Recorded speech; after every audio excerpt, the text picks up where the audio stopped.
this Little League World Series, and you kind of demonstrated this, sir, Lubie, when we were talking about the Hawaii Vanderbilt game, a game that you would not have given a flying fuck about at any other time and for any other reason, but that you were encouraged by the professor to put $25 on the money line at 6-1. But you were all in on this thing, and you remembered chapter and verse exactly what happened and transpired in the last 17 minutes of the game, described it in great detail, as if you were doing an ESPN highlight show. And that was over $25. So I happen to be in a bar, and I'm watching this Little League World Series. You know how they put that little thing up, and it's, it's always kind of stupid, I think, because you're asking an 11-year-old, what your favorite movie is. What do you expect them to say? Citizen Kane? Yeah, I hate when they do that. They put up about this little kid, came up, I think, with like the bases loaded and hit a little tapper to the pitcher to end the inning. But they put up that his favorite food was a chicken sandwich. All right, so all of a sudden, when this grounder, this little tapper goes out to the mound, I hear this guy yell, "You know what, kid? Take a chicken sandwich and shove it up your ass." And then the guy was grousing, that he had money on the game. And I thought, well, I mean, that proves the point. You put a few bucks on a ball game, it could definitely change the dynamic of your character. Shoved a chicken sandwich up your ass, you told this little kid. The time. Wake up with Defo, joined by Lubie. Welcome to the Defo Show.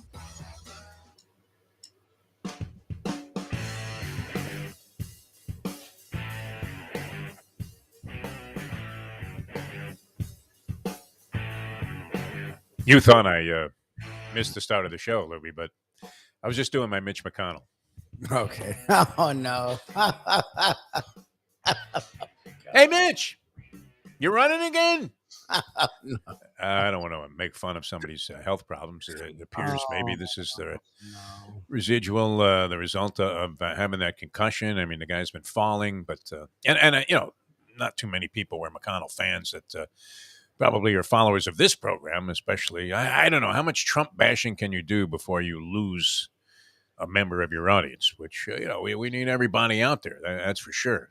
This is a whole new thing. I mean, we've been doing it for a couple of years, but the landscape keeps changing. And, we keep trying to find pay dirt on this thing. And I think eventually we will. But, we don't want to lose anybody, but we have to be who we are. But, if you're going to do some Trump bashing on the show, you might lose a couple of people. They might tune out. I'm not sure. Although people love it when you hate what they like. I found that to be true in broadcasting, right? I mean, that was always kind of a premise that people worked on. You're at your absolute best if half the people think you're an asshole and the other half of the people love you. Hank Goldberg had that mixed down perfectly, right? People wanted to like him. Oh, well, and the same thing. It was like Neil Rogers syndrome when Neil was broadcasting here. People tuned in to hear themselves getting cracked on. It was like an honor.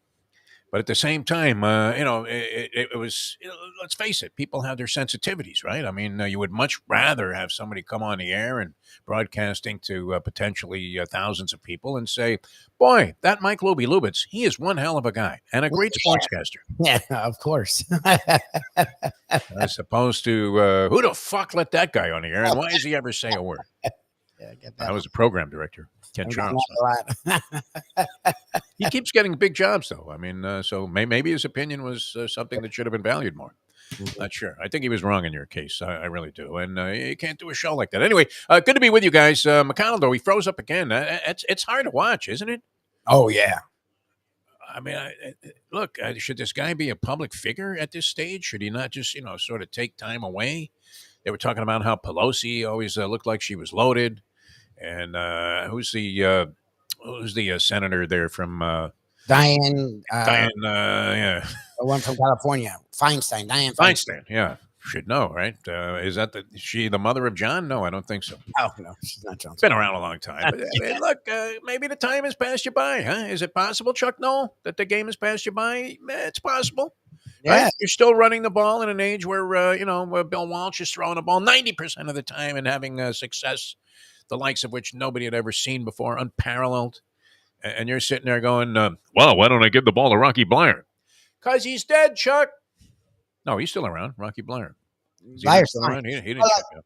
But that's the thing, like, people want to like to bring Biden into this conversation. The thing is, Biden didn't want to run. If you remember, Biden did not throw his hat into the ring until it was clear none of the other candidates had a shot against Trump. Remember, Biden didn't want to run. Biden is old. Biden was done. I don't even think he wanted to be a senator anymore. I think he was ready to. He's a guy that's really into family. The way Trump says he's in a family is actually what Biden is. That's why he's actually getting in trouble. His son sucks so bad that they assume Biden, the good dad, did something for him, which he may, but we know he's actually a good family guy. He's a good Christian for whatever that matters, which to me it shouldn't matter as a politician.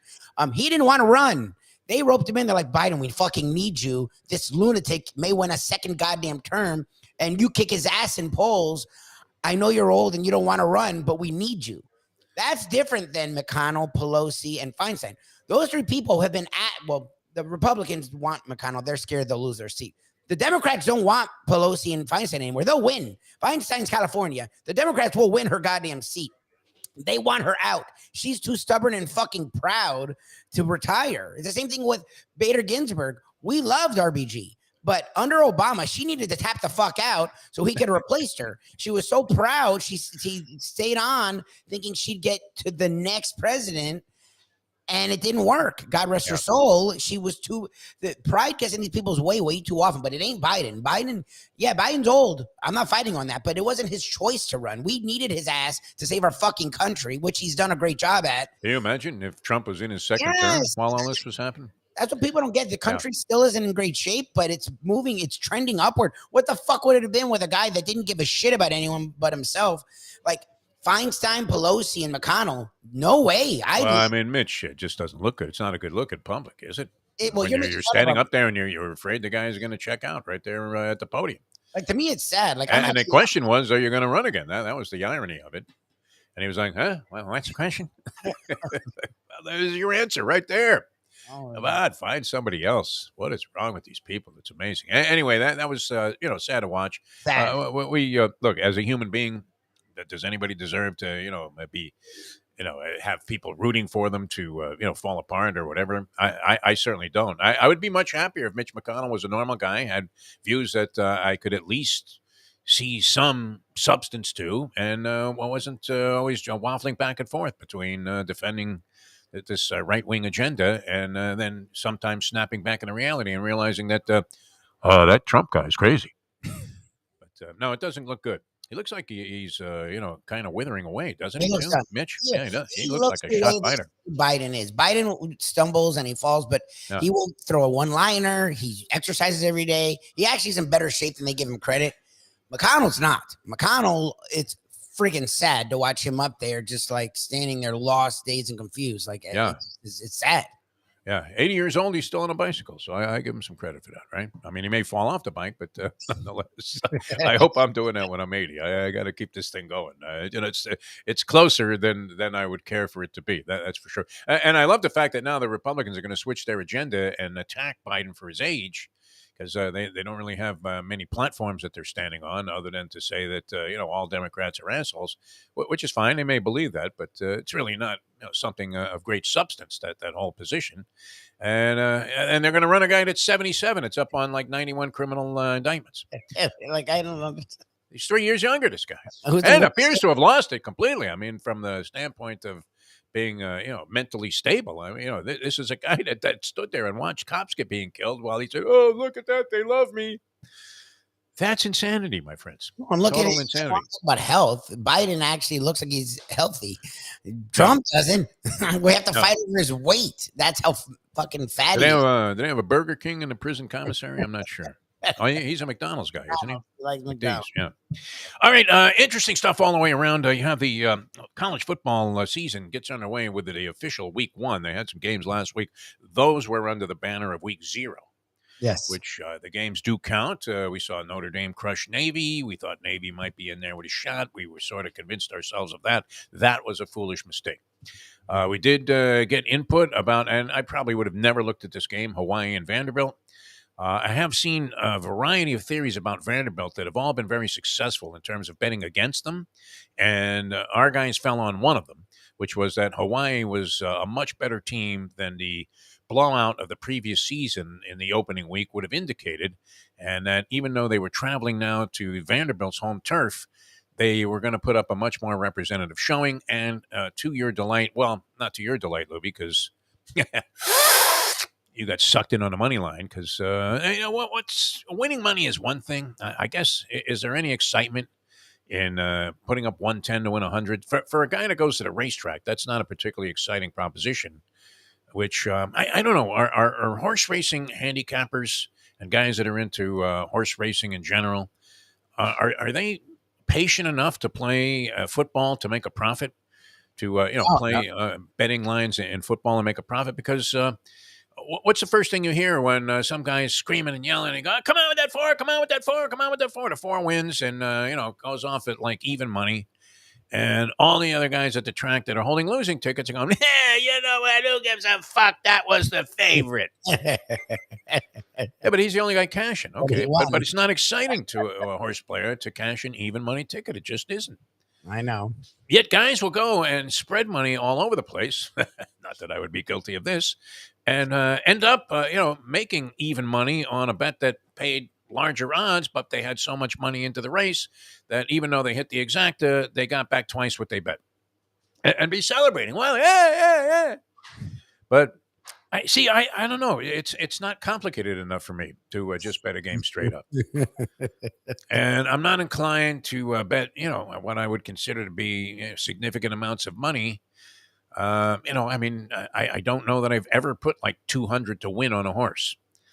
I don't know that I've ever bet. Well, I've bet $200 into propositions in certain races, but it would be rare. So, I mean, how much do you have to bet to get a thrill out of betting a single football game, Louie? Or do you bet them all individually and hope that you come out with a winning week and maybe go 7 out of 10 and end up, what would that leave you? Up 4 units or something like that? I got to do the degenerate math quickly in my head here. But, what would be, that's the question. The question is, can you get satisfaction betting games at minus 110? I mean, the professor does. Like, if you're a smart, savvy, He's a grinder. He can grind it. Gambler, you're looking at the bigger picture. It's not about the one game. If you're playing 3 or 4 games a week, if you're winning 3 out of 4 every week, that's fine. You're at a really good rate, and you're that's happy. Smart. No, that's smart. That's intelligent. Yes. That's using your mind. That's using common principles that are based and founded in logic, which is that you can't win every game. Most people would tell you that if you hit like in the high 50s in terms of percentages, you're probably doing all right. Can you just sit there, though, and grind it out over the long course of the season? The professor approaches it more like a business than we do. And does he also, I would imagine, does he keep track, detailed account? He's betting, I guess, on some online proposition or situation that do they not give you the details of where your account stands? Like Andy? I mean, that was horrifying when Andy had his computer out and he was looking at his racing losses. And he could show you all the millions of dollars that he was making trading stocks, which is, you would have to say, a considerable gamble also. Yeah, it's gambling. He's obviously very good at that. But, then you look at his racing ledger and he's saying, see that? I'm only down 11 grand. I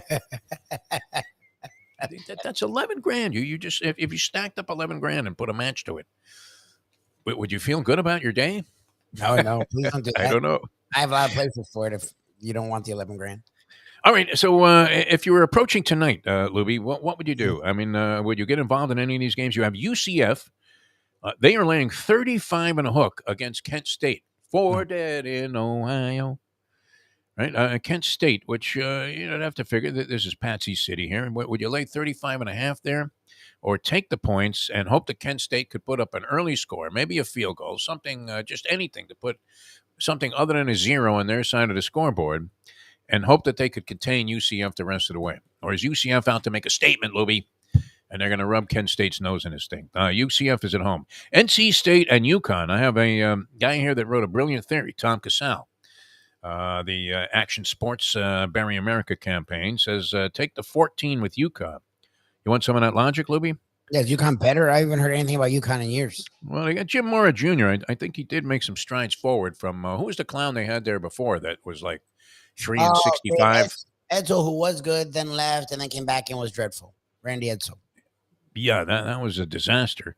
I forgot Says first Thursday of the college football season with some interesting matchups on the slate. Lubie, you said this card was a dog. One game is North Carolina State taking on a revitalized, that's a good word, Lubie, UConn program with the Wolfpack laying 2 touchdowns on the road. I'm high on UConn. This is Tom Casale speaking for the upcoming season and feel the Huskies are undervalued in the betting market. And he took UConn over 4.5 wins for the season. And while they might not get the victory Thursday night, the Huskies should be able to keep the game within 2 touchdowns. There you go. UConn has 17 starters returning. Is that a lot? Yeah, of course. 17 out of 22, not too bad. I'm thinking about the whole roster. Whatever she does. Okay, 17 starters returning from last year's squad that finished a surprising 6-7 and made a bowl game. Jim Mora Jr. has done a good job of recruiting talent to UConn in his 2 seasons as head coach. And this is the deepest Huskies team on both sides of the ball in years. The X factor for UConn is new starting quarterback Joe Fagnano. Joe Fagnano, fine Italian lad. The main transfer spent 3 years in offensive coordinator Nick Charlton's system, and he should help ignite an offense that averaged just 112 passing yards per game last season. Can you imagine being in today's college football game, unless you're Navy, and averaging 112 yards per game for the season? That is below the Mendoza line when it comes to passing yards, is it not? Anyway, he says UConn is a good bet tonight. Take the 14 in UConn. So what do you think, Libby? Just run the other way. NC State 56, UConn 6. Is that what that's going to look like? Utah and Florida get on. I mean, that game's tonight. Utah and the Gators.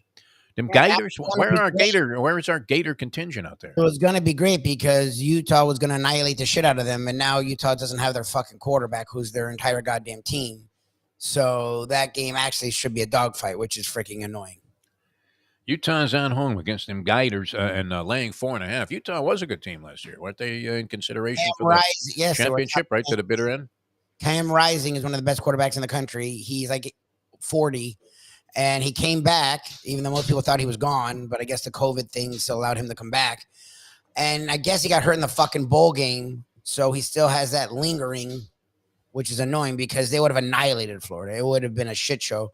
Now, it already went down from, it was like bordering 7-8. Now it's down to 4 and a hook, and it'll probably keep going. All right. Because no one knows who the fuck their backup is, and I think their backup may be hurt.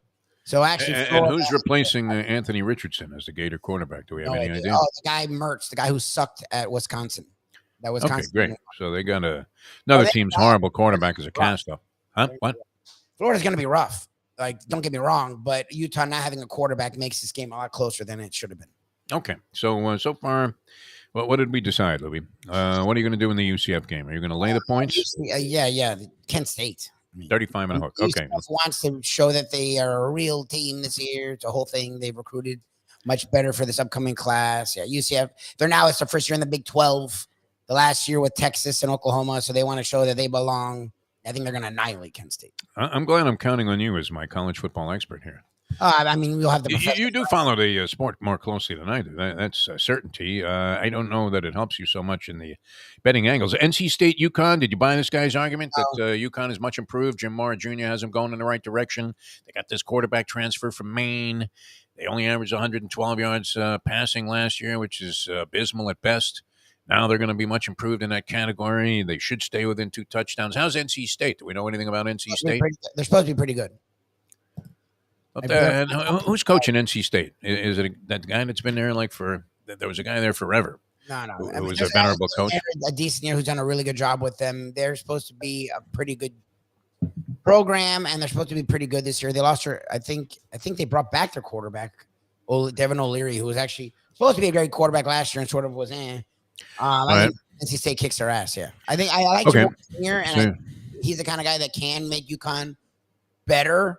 But I think NC State will win by 3 scores. I mean, yeah. Julian says the Cornhuskers are in action tonight, which they are. That's an interesting game. Taking on Minnesota. Minnesota at home, laying 7 points.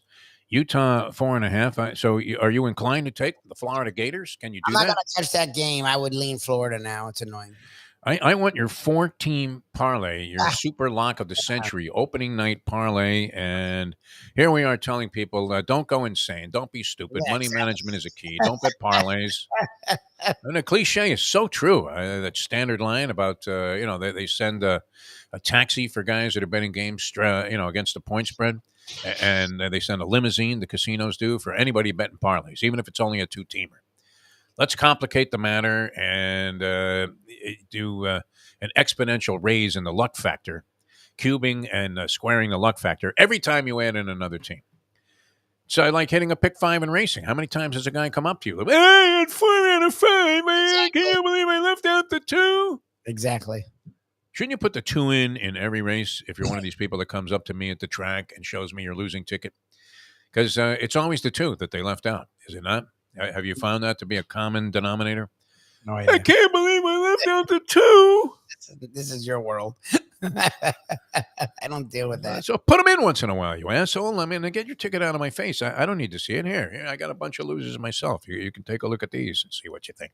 That'd be great. Who wants to analyze somebody else's pathetic losses? When did that become something that gamblers thought would be? I mean, I guess it's like going to a shrink and complaining about your wife or your girlfriend. Do you think the shrink really cares? No. They don't know the other person if you're not going in a joint session. And if you are going in a joint session, I would say that's a huge mistake. It works for me and my wife. But yes, I understand your idea. You don't do anything that your wife should ever get mad about, Lubie, except maybe work a little too much for a smaller rate of pay. I mean, she's knocking it dead, right? You're off to Morocco. You're off to Hawaii. You're off here. It's incredible, man. I mean, you married well, I would have to say. It's good. And sadly, I pay my own way. What was I going to say? So she gets mad about plenty of things. Yeah, I don't know the part. You capitulate to everything that she her little heart desires. I mean, and I guess it's somewhat admirable. It's also known as being pussy whipped. Have you met a woman? I still don't do enough. It's never going to be enough, and I just sort of accepted that. When it comes to the gamblers, look, I did it this weekend after that game. Now I didn't do it to everyone I met. That's the difference between a horse. Can you believe they ran the ball? Yeah, I didn't do it to every human. I only did it to Ken because we were commiserating, and I did it with you because we talked about that game. I applaud your move of betting the money line. I mean, look, among our favorite gamblers is Moneyline Martinez, man. Yeah, well, he kills it, though. He does really well when he kills the money line because he uses the most simple, basic principle of gambling. And that is whatever the public says, go the other way. And if any known kiss of death comes up to you and tells you he loves a team, a game, a horse, immediately go against it with every piece of financial wherewithal that you possess. Right? I mean, he's betting Rutgers, for God's sake, to win like the national championship. No, he's come up with some good scores on that, and enormous numbers on the money line. Yep. That's a phenomenal, uncanny luck. I'll never forget. We're driving into Atlantic City. We were just arriving there for like a couple of day junket in Atlantic City. We're in a rental car. We haven't even hit pay dirt yet there. We're not on the boardwalk and not anywhere near a casino. And Tommy, the electrician, calls him and says, I absolutely love the Hurricanes today. I've never seen a guy hit the accelerator and the gas pedal faster. And Kyle nearly drives into the building at one of the casinos and parks the car right out front, gives the guy 20 and says, leave it right here, leave it running. He runs into the sports book there, which was kind of a new entity in Atlantic City at the time. They had just really approved it on that basis where all of the casinos now had sports books. The Canes were playing North Carolina, and he plunged on the money line and bet everything he had on North Carolina. He left there. He didn't even have enough money to buy a cup of coffee. Put everything. He left it all in the sports book. And we come back later, and we're watching a game, and there were a bunch of Hurricane fans there, believe it or not. There were like 4 guys, and they're all drunk as shit, and they're all rooting for the Hurricanes. This is in New Jersey. Killed them in that game. And the entire fourth quarter, I hear Martinez yelling from every vantage point that he was watching the game at, money line, every time North Carolina scored. They ran for like 400 yards. That was the game. I think they ran for like 400 yards over Manny Diaz. That was rough. That was. It was all triggered by a kiss of death, though. Two-ton Tommy the electrician, who hadn't hit a bet at the track, and he's another guy that comes up there with his superfecta tickets and goes, "Can you believe I left out the 2?" No, Tommy's not a crier, but no, he was dead wrong about that. All right, we're going to do the Hialeah Park Trivia Challenge today, and we're very happy about that. And we do have, can we introduce him real quickly here before we get into our first? There he is. Yes, we can.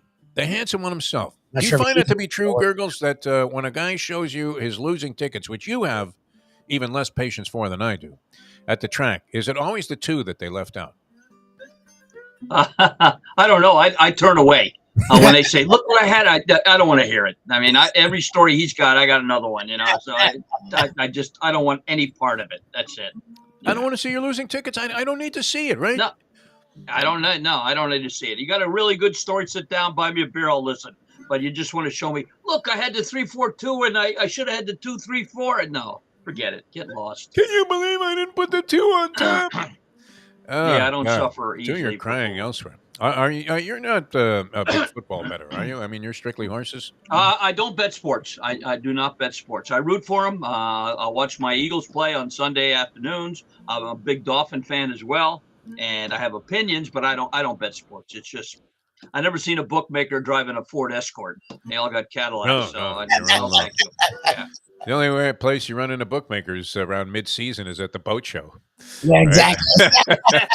I like that one. That's they're eyeballing all the stuff that nobody else is looking at. Guy pulls up in a Bentley, and he says, "Yeah, that 54-footer looks pretty good. How fast does it go out there in the open water?"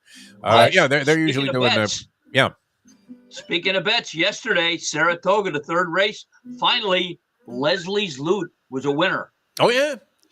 Nice. Yeah. I texted Leslie Vesser, said she's in the third race. It's off the turf. And then the slop, she must have just paid $10. She said that I bet the 10,000. She said I should bet for her. I said no, I gave it to Jeff to bet it. He bet it offshore.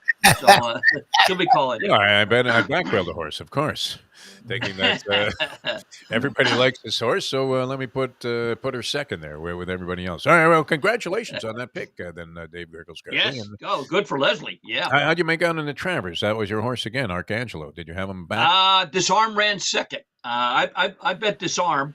I did hit, sadly, when the horse went down. Oh yeah, New York Thunder. Yeah, yes. And I had the horse that ended up second and paid $40, and then keyed my once in Vermilion with Arcangelo. Yeah. I had that pick 4, and that come back like $1,500. Yeah. Then I played a Del Mar pick 4. I sound like the guys you're talking about. Yes. Played a Del Mar pick 4. I left out the 2. Had a 4-1. Had a 9-5, and the third leg, I had a horse that paid $103. Oh wow! Now I'm alive with 3 horses out of 8 to end the pick 4. Yeah, and the least one is 4,000. Joe Bravo, I have, of course, for Kyle. He reins up, he takes the lead, and up the rail comes Raylu Gutierrez on the 8 and beats me. And for 50 cents, he was 7-1. It paid $7,000. Oh my God! Not a good story, but it wasn't the 2. It wasn't the 2. He didn't leave out the 2. Yeah, Bravo was probably riding the 2. I got the deuce. What are you talking about? I got the deuce right here on 60. By the way, our AC is out here, so I'll be mopping my brow. How bad is it in there? That's all right. Schwitzing? They out front, they got a nice big fan back in the office here. The AC's out. They're trying to reset it right now. Pretty soon we're going to tear this down anyway. So when that happens, we'll be in trailers out front. But that's to come pretty soon, I hope. All right. Well, it's all with an eye on beautiful renovations for the future there. And Shula's was always a class joint. Now known as what? Miami Lakes Country Club or something? Miami Lakes Golf Club. Right Golf behind Club. There should be is there an outlet there, or on the other side of the computer, or underneath the desk here? I don't know. I have the AC man coming right now. There you They're go. Yeah, he's going to plugging plug in in a fan for you? Oh, Yes. nice. Yeah. Oh, there you go. Oh, beautiful. Thank you, Rocco. That should get you through Come the on show. over here. All right. Here's Well, Rocco. Take Rocco, a bow, how are you, Rocco. man? Thank you. Good morning, everybody. There you Hope go. you're having a grand day and the sun is shining All right, every get out of place. here and let your sponsor. All right. give him Rocco's a a trivia custom question. builder who works with the First Tee as a volunteer. Just a good guy. Oh, that's much better. That's my favorite thing that happens with you at the track there when we see you out there on Fridays there after the Mayo Lunchbox extravaganza is that, which you have to come up and be a guest on one time if you're there earlier. One of these days, yeah. One day. People are always running. There's Jenny from the front desk. Hello, Jenny. Okay. Hey, Jenny.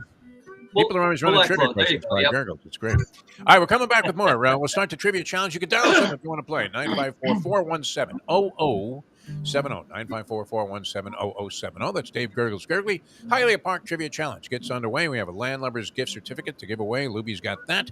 And Lubie will be doing his live version of the trivia contest he does every Thursday night at Landlubber's as well. So you can get out there and have a good time. That gets underway. Post time for that is 6:30. And Lubie is always on time for the trivia competition at Landlubber's. How do you do? Oh, well, you're kind of out west anyway, so probably doesn't take you that. It's not that extravagant, to get to Landlubber's for you. It's a bit of a schlep from the east side, but well worth it. Yeah. No, usually I go to Landlubber straight from Gulfstream on Thursdays.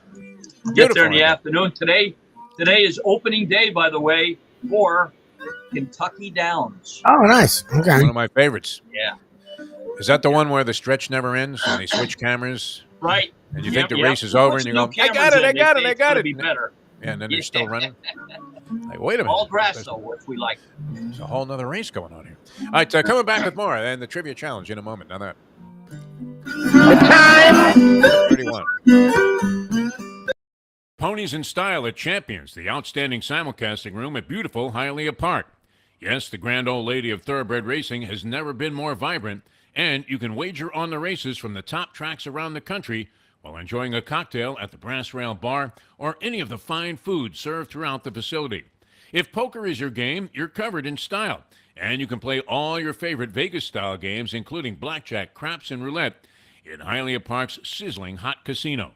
Get a player's card when you walk through the door for all kinds of generous amenities, including our favorite, free play, when you come out to the ultimate casino and entertainment destination, Hialeah Park. These days, we're all looking for comfort anywhere we can find it. Thank goodness for Landlubber's Raw Bar and Grill in the Plantation, because they are making sure you are as comfortable as possible. First of all, they're not only open for delivery and pickup. All you have to do is go to landlubbersbarandgrill.com for both pickup and free delivery. You're going to have the best wings in the world. You're going to have a great burger. You're going to have their amazing soups. Again, Landlubbers, Raw Bar and Grill. It's nice and easy. Just go to landlubbersbarandgrill.com for both your pickup and free delivery. Thank goodness for Landlubbers for making you always feel right at home. Are you looking to buy your first home? Have you been turned down for a loan? Do you need to refinance or get money out of your home? Call Michael Kodsey, CEO of Choice Mortgage. He's been helping the South Florida community get mortgages for 30 years. Hi, this is Michael Kodsey, CEO of Choice Mortgage. We have the most competitive fixed rates in the market. Call me 24/7, 561-441-2730. And remember, I don't just work banking hours. To make the right choice for your home, call Choice Mortgage today. Oh, Solo Volante will be coming late. Oh, Solo Volante, the Belmont's now 1.8 miles. The finish line is coming up quick. Luca Panici, just switch the stick. The only way to get your morning started is joined by Lubie right here on the Defo Show. Every time I hear that clip, I keep thinking back to how those shows used to begin. And here's the Polyman doing his Pavarotti best and singing almost in perfect key and timing the operatic version of Solo Volante. And didn't it look like he was on his deathbed when the show started that day? I mean, how he recovered once the lights went on was incredible. That's exactly right. He would be in there limping and down and depressed. And then as soon as that red light came on the radio, he was bingo. That's called performance. With yes. The Kentucky Derby blues that he sang, it was terrific. And Michael rode the boat ashore. He should have put out an album. Yeah, I believe he has an album out. Okay.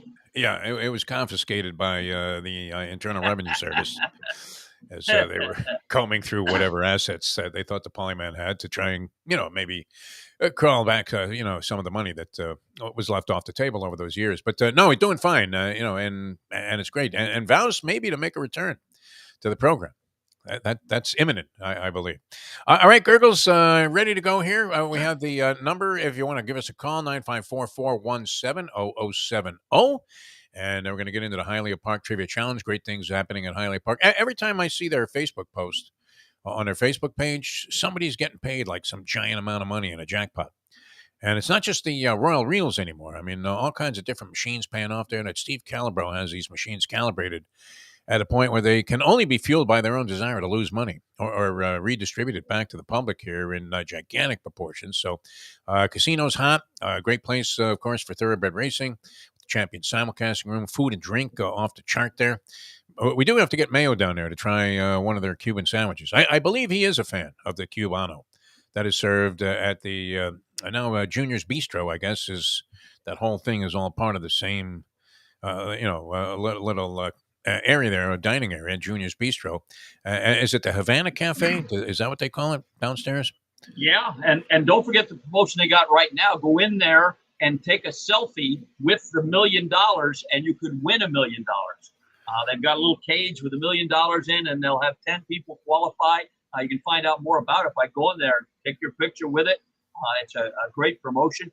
Easy to get to. That's the big misnomer for all you people in West Broward. Oh, Hialeah, how do you get? Man, right off 75, 74th Street, bingo, right into the track and the casino.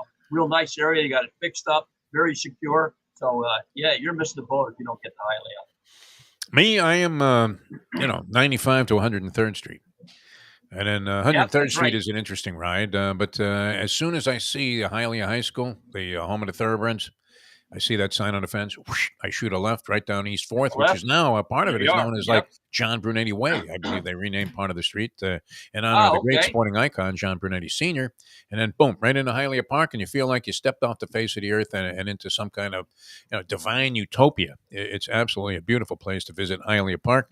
Couldn't be happier than to represent them here on the show. All right, Gurggles, you ready to go?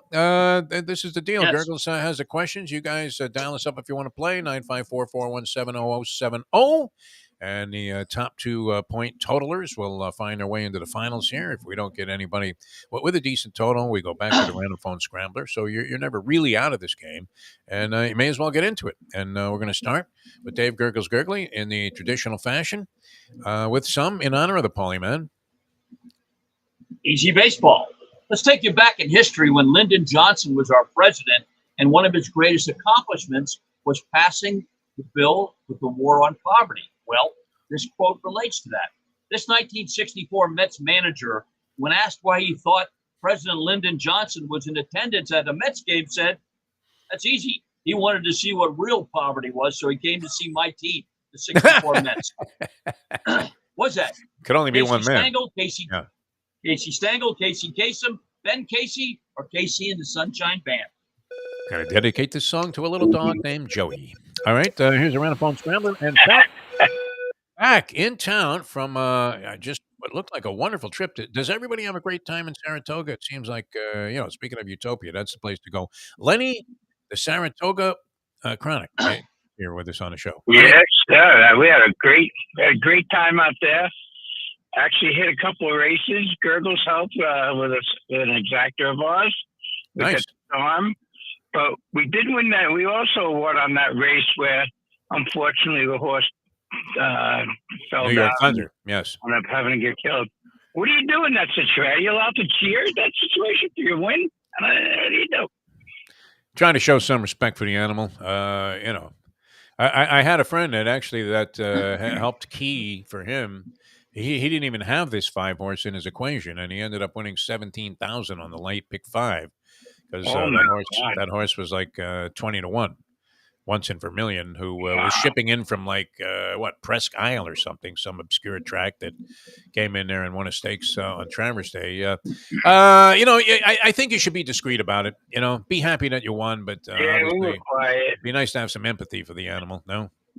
Yes. Yeah, we were quiet. We were with a couple that was they didn't really gamble. Well, we had a big group, but one of the couple didn't gamble. The sad part. Yeah, go ahead, Lenny. They were heartbroken. I was going to say, I mean, the sad part is, when you're yelling because you don't have that horse out front and you're screaming, "Die already! Die already!" Yeah. And then you really feel like an asshole there. It's worse than showing somebody your tickets. All right, you have 1 point, Lenny. You're in the game. It's a beautiful place. Hey, let's go. All right, Lenny. Hoops, true or false? Hoop. The late Bob Barker, one of my idols, believe it or not, played basketball and actually attended Drury University on a basketball scholarship. True or false? He's pretty tall. I'll say true. True. It is true. Oh, That's very right. nice, Gurggles. He played 2 years and went in the Navy and served our country. Yep. He Very had good. some height. Yes. Good guy. Good judgment there, Lenny. 2 for 2, going for 5. All right, Lenny, here we go. We got opening day football right around the corner, so we'll give you an NFL question. Which team beat the Pittsburgh Steelers 51-0 in the opening day back in 1989? Was that the Cleveland Browns, the Baltimore Colts, the Green Bay Packers, or the Philadelphia Eagles? Let's go with the Colts. I want to say Philadelphia Eagles because it was. You're affectionate. I threw the Eagles in to trip you up there. No, it was the Brownies, the Cleveland Browns, as a matter of fact. It's been downhill ever since. It's unfortunate. Yeah. All right, Lenny, since you came back from Saratoga, you probably now are a horse expert. Well, let's give you this horse racing question. The Great Secretariat, believe it or not, in the Champagne Stakes was disqualified and placed second. Which of the following horses would put up in the winner's circle? All right. Stop the Music, Cedartown Miss, Gigi's Gem, or Argentino Tango? Let's go with B. B. Cedartown Miss. No, that's a horse I hit at Delaware Park for $102 back in the late 70s.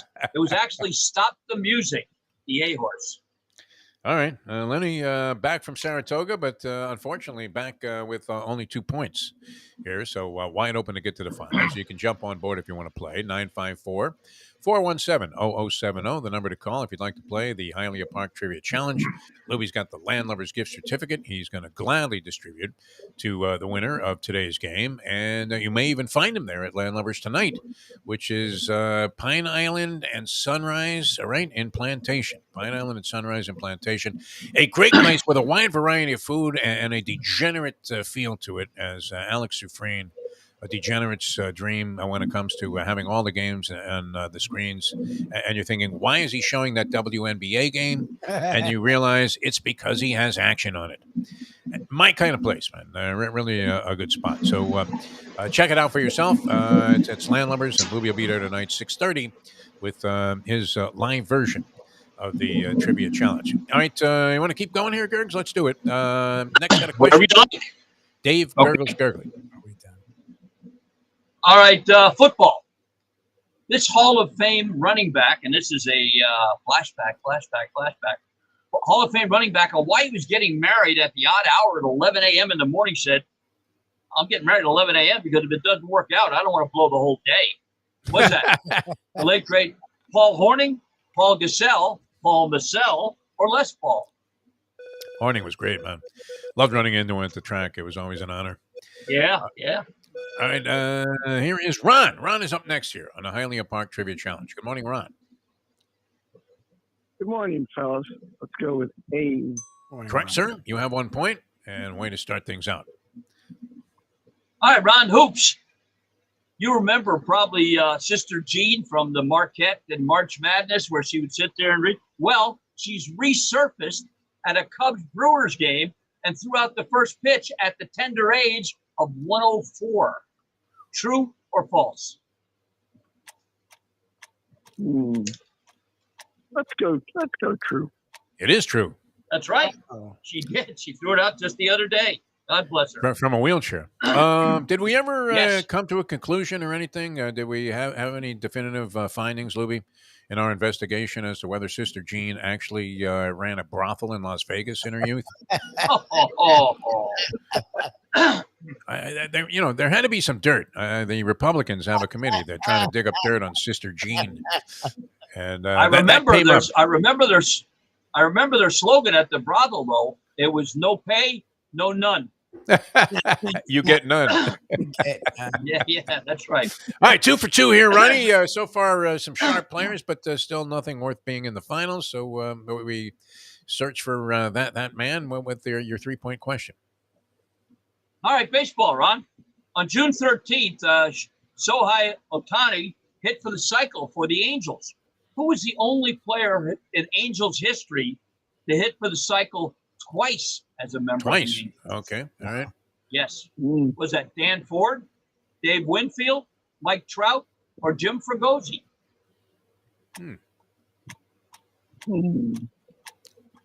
Let's go D.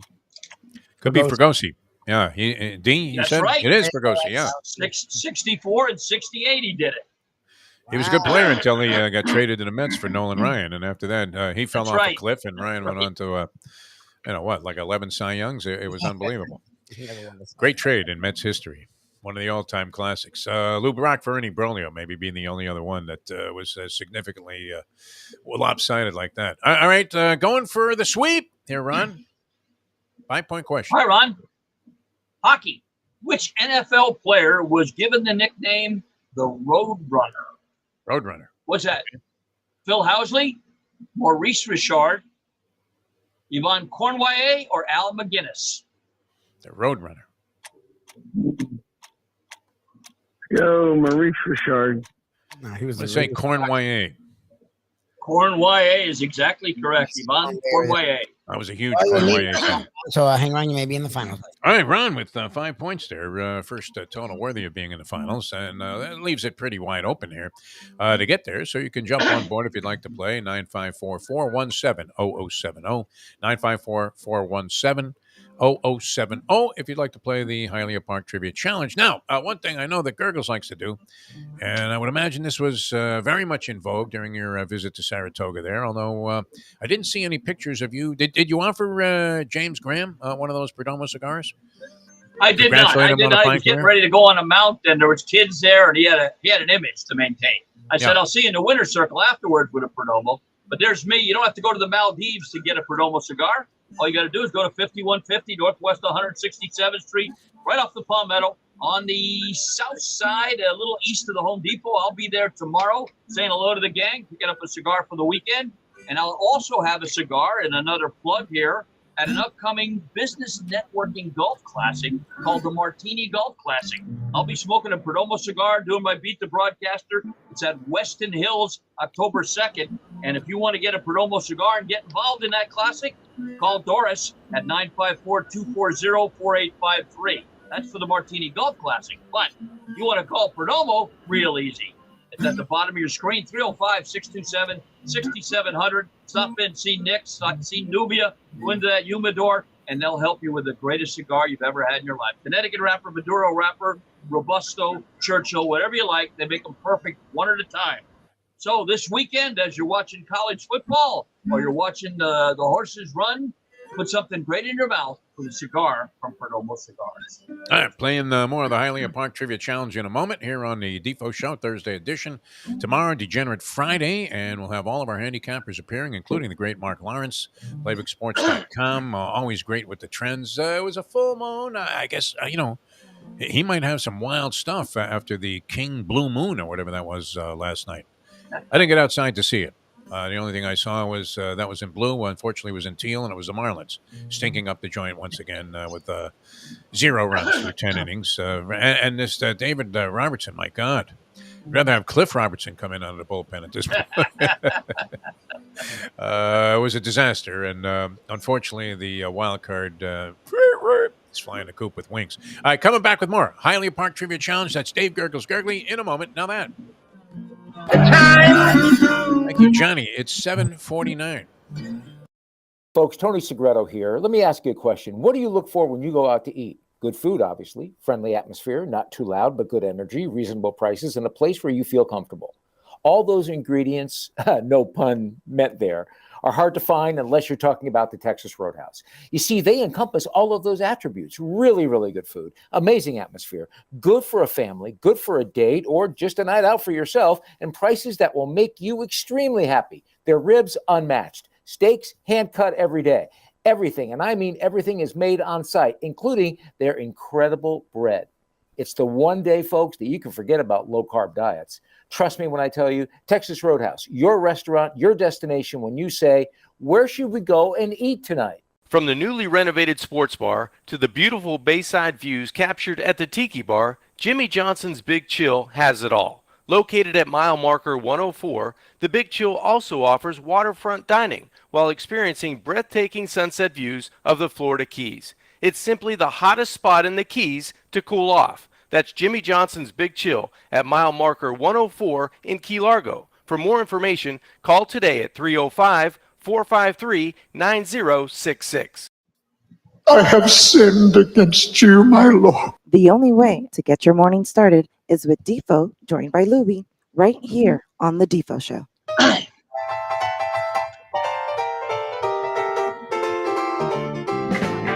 Welcome back to the show. We're conducting the Hialeah Park Trivia Challenge. We do have a player with a quality total here. Ron in the lead with 5 points, but certainly not a total that can't be eclipsed by one of our future players here in the game. And you can jump on board if you'd like to play at 954-417-0070. Going to get right back to it here. Dave Gurggles Gurkley coming to us from the Miami Lakes Golf Club now, right? Miami Lakes Golf Club. And the DeLucas, right, have taken over. Yes. Yeah. They signed a 2-year, I think, management contract, and we're getting ready for tournament season. Coming up September 12th, I've got the Fallen Heroes Firefighters, and I have a luncheon meeting today with Larry Little, the Hall of Famer, for his event December 2nd. So tis the season right now. Okay, very good. Frank Fiore going to be there with Larry Little? I don't know. They usually approach him, but I haven't heard from Frank lately. Okay, because Hialeah was always heavily involved in that thing, and of course we had the Yeah, classic. I don't know that this would dinner that night before. Yeah, Friday night, Citation Room. Yep. And Jersey Kyle, I mean, in a very generous mood. Remember, he bought that signed Bobby Bowden picture for Mike Lubie. That was the fucking coolest gift ever. I still have it. I can't wait to put it up in here. And all he wanted to gain from that was, not any kind of, overwhelming, show of emotion by Louis. Just have Louis treat him, with the slightest dose of respect when he used to call in or appear on the shows. He does that always. I love Jersey. What are you talking about? Yeah. And Louis would always begin, well, what is this guy doing on the show? He doesn't know anything about sports. Nothing. I never said anything. And Kyle would hear that because Louis didn't realize that he had a headset on. It's always bad, right? Well, Kyle had told me he had his eye on another item. He wanted to bring the autographed picture of Chris Wenke signed with his first paycheck from the NFL, right along with his first Social Security check the same year. Yes. Same year. I think he was pitching for that California Little League team. Exactly. Chris Wenke. He was out there. Didn't he do some mop-up duty in one of the games that they had the 10-run rule about to kick in? All right. We will continue here with the Hialeah Park Trivia Challenge. Ron in the lead with 5, and we go right back to our line of questioning with one Dave Gurggles Gurgley, the Barry Sheck of trivia. Here we go. Sports. This rather non-athletic comedian, when people asked him, "Are you into sports?" he said, "I'm not into sports. If someone told me I had athlete's foot, I'd say, hey, that's not my foot. What's it? Mitch Hedberg, Hank Goldberg, Mama Goldberg, or Moberg?" Could have been Hank. All right, here's the random phone scrambler. And it lands on Pat. Speaking of Saratoga, Pat, where are you? What part of the country are you in, Pat? How you doing? Still up in Albany, guys. Are you heading over? I mean, is this closing week at Toga? I would imagine so, no? Yeah, Monday. Maybe going over there, yeah. Oh, nice. Yep. Just a short pop. That's usually the route. All right, you have 1 point. You're in the game. All right, Pat, since you're up in Saratoga or that area, we'll give you a question related to that. A horse racing, true or false? On August 25th, 2012, 2 horses, Alpha and Golden Ticket, dead heated for first in the Travers. So following the race, they had to hustle and paint 2 jockey statues in the paddock, and they had to put an extra canoe in the pond with the color of both horses. True or false? It's so far-fetched, I'll say true. It is true. It's true. Very Yeah, nice. Very Nice. Painted What an else are they extra going to do, canoe. right? I mean, That's right. paint the logo. You couldn't do it one side on each side of the canoe. So then you wouldn't have to worry about which side of the canoe is facing the stage. All right. That was a little bit of a problem, a logistical problem for them, but they managed to figure out a way to handle it with the typical aplomb that they have there at Saratoga. 2 for 2, going for 5 and a tie for the lead. All right, Pat, here we go. NFL, the opening game for the 2002 NFL season was the first ever to be on a Thursday night, like this year is. Yes. When the 49ers that night won 16-13 over was that, Pat? The LA Rams, the Chicago Bears, the New York Giants, or the Detroit Lions? I'll go with the Giants. Oh, Giants it was. Nice. Pat, you know your stuff. I was going to say it was the Lions because it's always the Lions in these bizarre games. But and of course, they are the opening night opponent for the Kansas City Chiefs coming up a week from today, which is amazing. Right? Hold on to your money, people. Just hold on. That September is going to be very, very treacherous from the gambling standpoint. All right, Pat, wow, on the threshold of a sweep. Tied for the lead right now with 5. Hi, Pat, baseball. The Major League Baseball Comeback Player of the Year award originated in 2005 and was developed as a part of a sponsorship agreement involving which of the following products? Okay. Energizer, Viagra, Wheaties, or Coca-Cola? 2005. Coca-Cola. I'm going to go Wheaties. The winner was a stand-up guy. It was Viagra. Well, hang around, Pat. You may be in the Very nice. All right, Pat, you're not out of it, though. 5 points puts you in a dead heat right now with Ron. So we're going to be painting both your image and likeness, without compensation, of course, and Pat on the canoe, possibly, that we have out there in the lake right there by Gurggles and the hotel, right there in the center of Miami Lakes. Dial us up if you want to play. We'll try and get another one in before we go to the championship round. 954-417-0070, 954-417-0070. If you would like to play the Hialeah Park Trivia Challenge, so far, excellent work by the various contestants who have been involved in the game, including Lenny the Chronic, fresh off that trip. He has slimmed down quite a bit. I don't think he would do that same number like he did on that breakfast that time. We were out there at Miami Lakes. We were doing a Hialeah Park Trivia Challenge. And that was the time, greasy with the stare. That was still that stuck with me of all the things people have said to me over the years. Gurggles, when Bob Greasy looks and after staring like for about 10 minutes, we finally go to a break, take the headsets off, and he just looks at me almost in semi-disgust and says, "What are you doing here?" But I think that was his way of being personable, don't you? I mean, that's just kind of the way it came his way off. of saying hello. Yep, based on his personality, you're right. Yep. Yeah, you have to size it up. It's kind of like looking at horses in the paddock.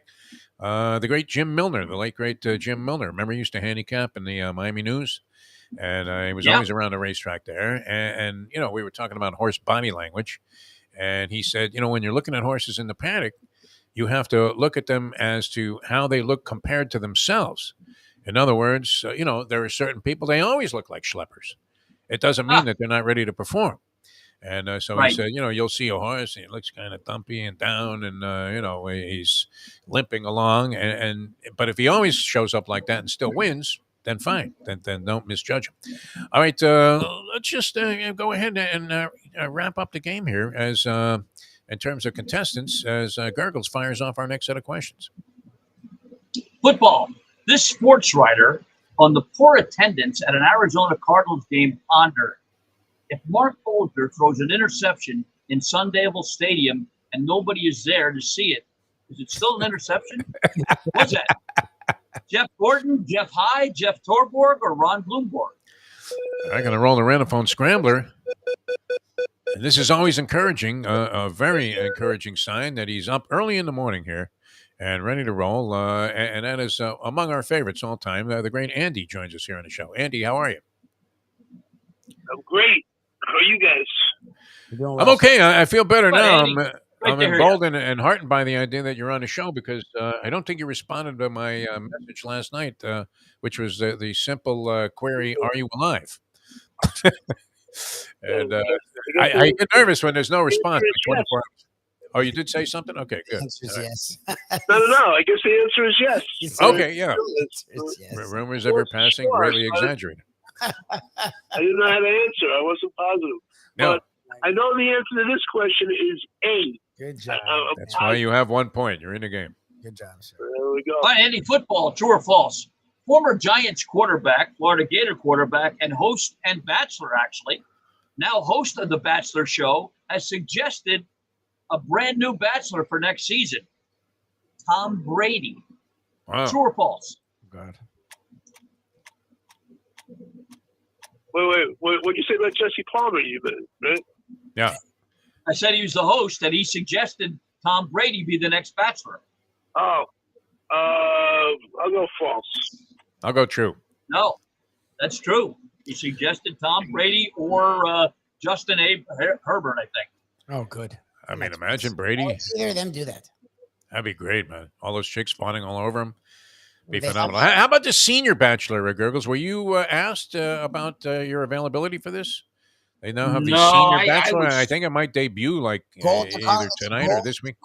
The Golden Bachelor. No, Oh, it's not the I senior told Bachelor. him I was still pining for Martha Ray, so I wasn't interested. They didn't use our mathematical formula, though, for calculating the availability of women for this particular gentleman. He's 72 years old, so 43. No, it'd be 44. Yeah, 43 would be the cutoff there. They have women between 60 and 75 that he's, Wow. choosing from in this field. And I would have to say at that point, you would probably, I mean, from what I've seen in the promos, you would probably want to march out the door fighting unattached. Yeah, right. I don't see any of them. There's no proposal in the offing here. It's going to be a break. All right, 3-point question coming up for Andy. Yes, Very good. one going for 4. Here we go.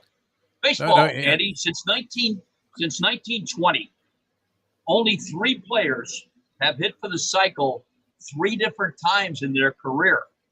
Which of the following is not one of them?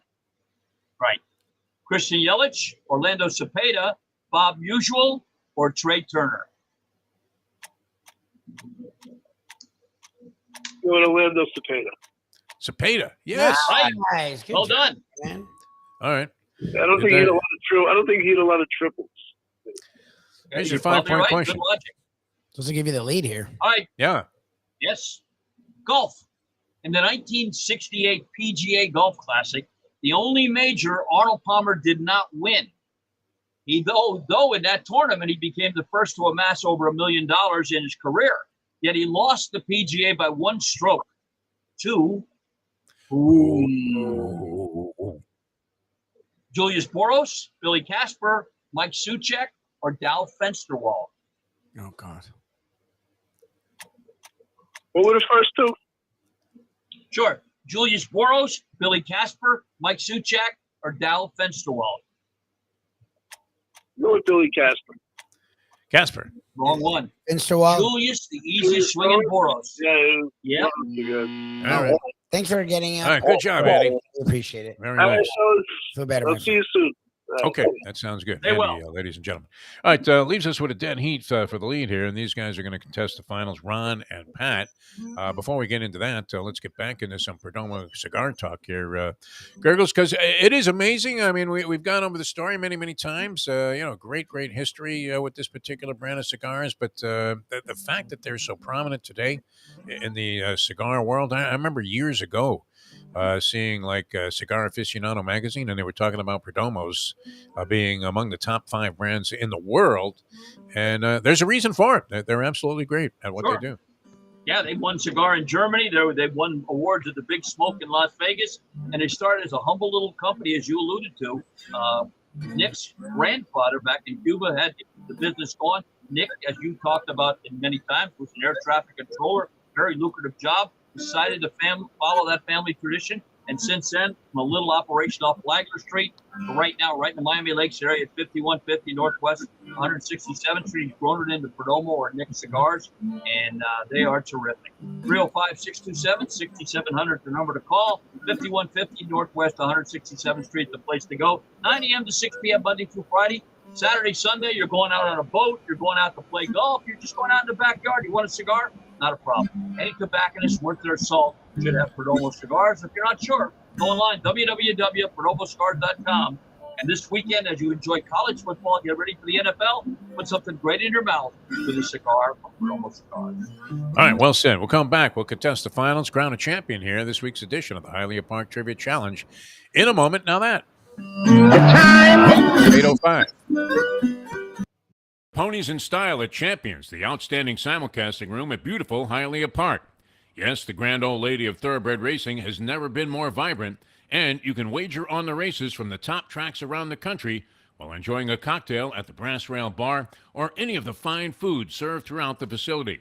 If poker is your game, you're covered in style, and you can play all your favorite Vegas-style games, including blackjack, craps, and roulette, in Hialeah Park's sizzling hot casino. Get a player's card when you walk through the door for all kinds of generous amenities, including our favorite, free play, when you come out to the ultimate casino and entertainment destination, Hialeah Park.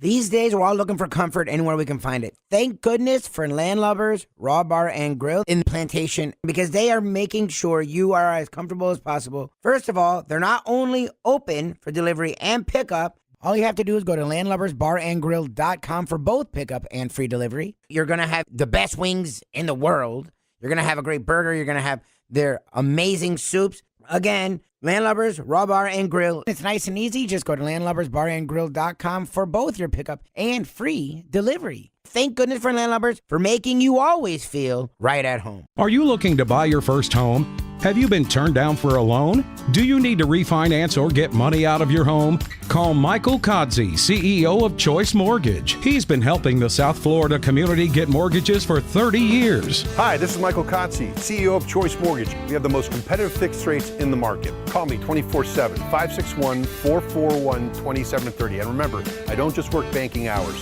To make the right choice for your home, call Choice Mortgage today.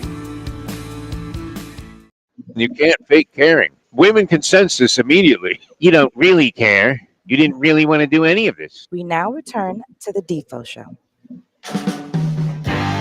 All right, welcome back to the show. About to contest the championship round of the Hialeah Park Trivia Challenge on this fine Thursday. Dave Gurggles Gurgley, master of ceremonies as always for the Trivia Challenge. Always great to have Gurggles here on the show. We ended up with a dead heat for the title run here in the regular season as we get to the championship round now with Ron and Pat, and they are set to go.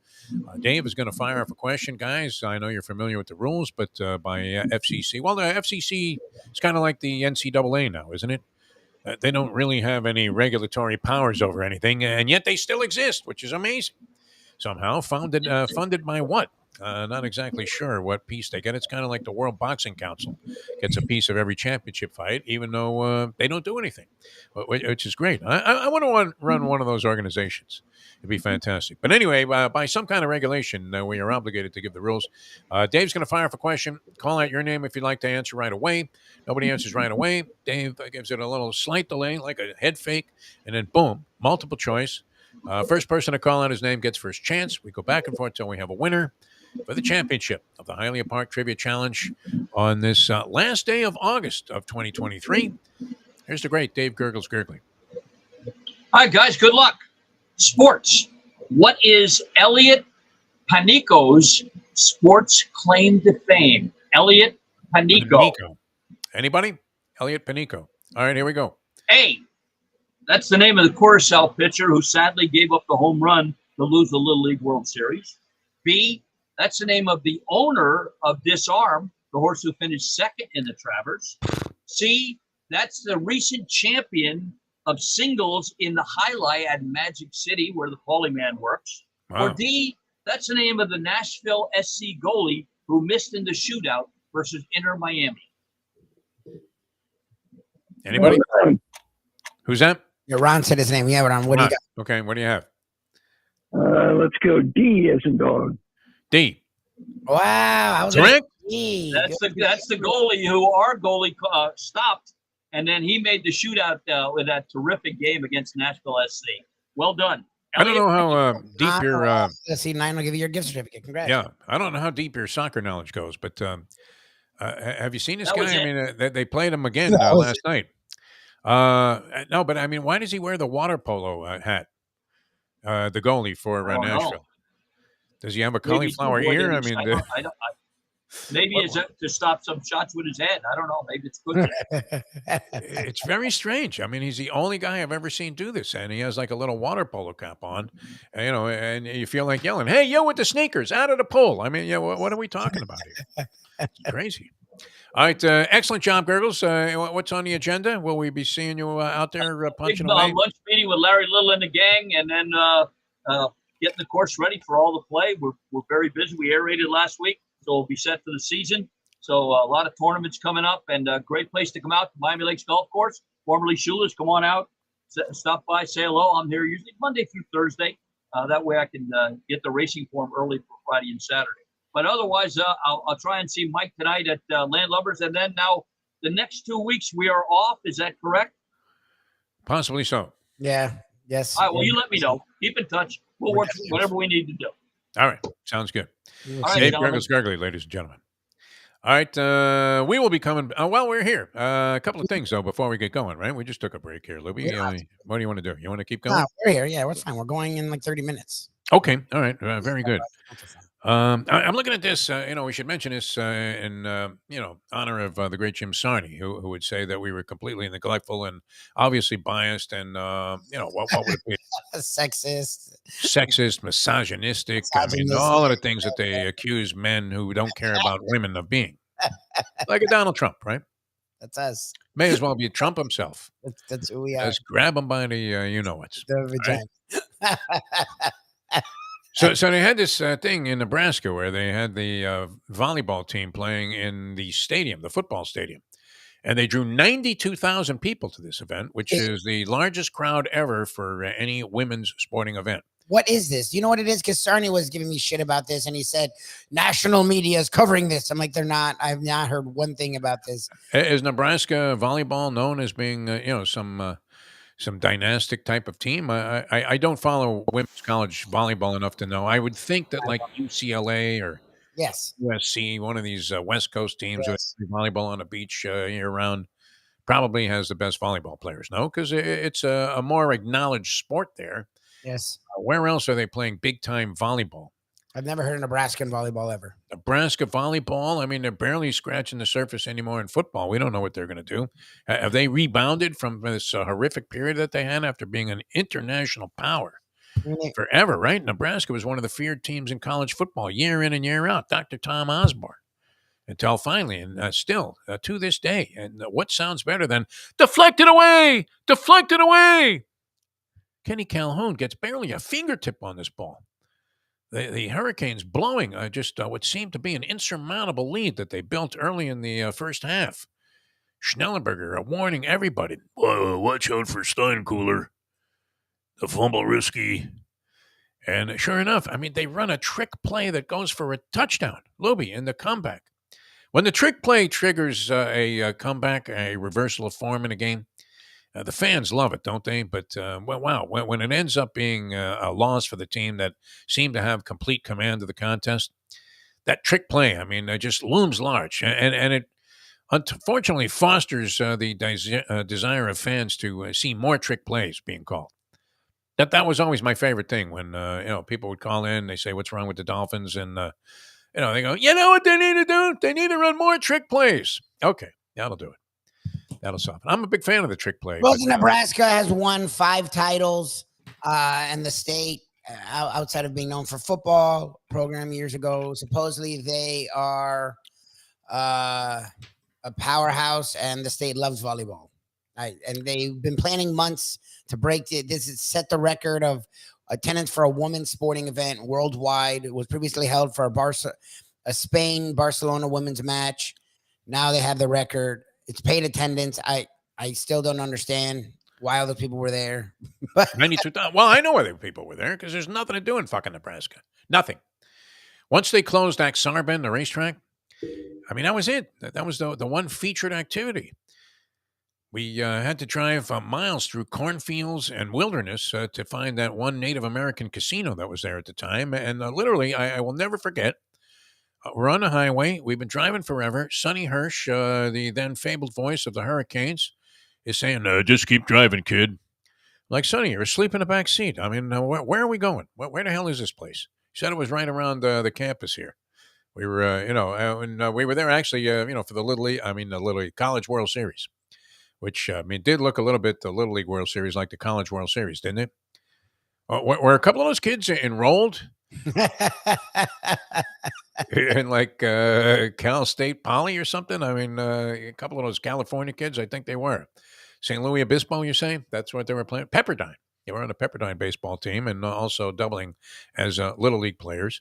But anyway, I mean, Rod Serling was on the sign. There was a neon sign and it said casino, and there was Rod Serling pointing with like a big, neon finger to the left. And there was nowhere else to go. I mean, if you went any further straight, you would have been enveloped in corn husks by the end of the hour. The road led to nowhere. We finally found a place, and wasn't all that it was cranked up to be. It didn't look anything like the brochure, Libby, if you want to know. But what else is there to do there? I mean, they claim steakhouses. I would venture to say, I don't know if Mayo would attest to this. Omaha Steaks, I guess, is a thing. So I guess that's why. I remember Omaha Steaks used to be a big fucking deal. I went to a couple of the fabled steakhouses when we were there because we were there for a long period of time, and Sonny liked to eat. And I was a steak eater then of larger frequency than I am now, but I still enjoy a great steak when you have one. I don't remember being blown away though, Lubie, by the Omaha steaks and the steakhouses in Omaha. Have you ever been to Omaha, Nebraska, or Nebraska in general? Omaha, I guess, would be the key place there for steak, and known for shipping these steaks. Do you also find that when you are shipped Omaha steaks, there's nothing overwhelmingly special about them?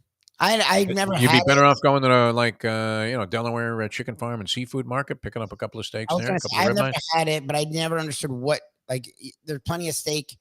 There's plenty of butchers all across whatever area you live in. Even if you live in a podunk town, they always seem to have a butcher. Like every show or movie I've watched that had a podunk town always had the local butcher. So meat is meat. I understand there's different levels of meat, especially since we've been to between Tropical Acres and Delaware Chicken Farm and Seafood Market. I understand there's different cuts. I understand we're different levels, but don't all butchers have access to that kind of meat? I figure, why do you need Omaha? Like, what the fuck? It was good. I mean, the prices were right, as I recall. And that was the time that we had the duplicating receipts for $400 from the steakhouse on our trip. Sonny Hirsch and I both turned in expense reports to WIOD. I had paid for the dinner on my credit card, and Sonny also had a receipt saying that he had paid for the dinner.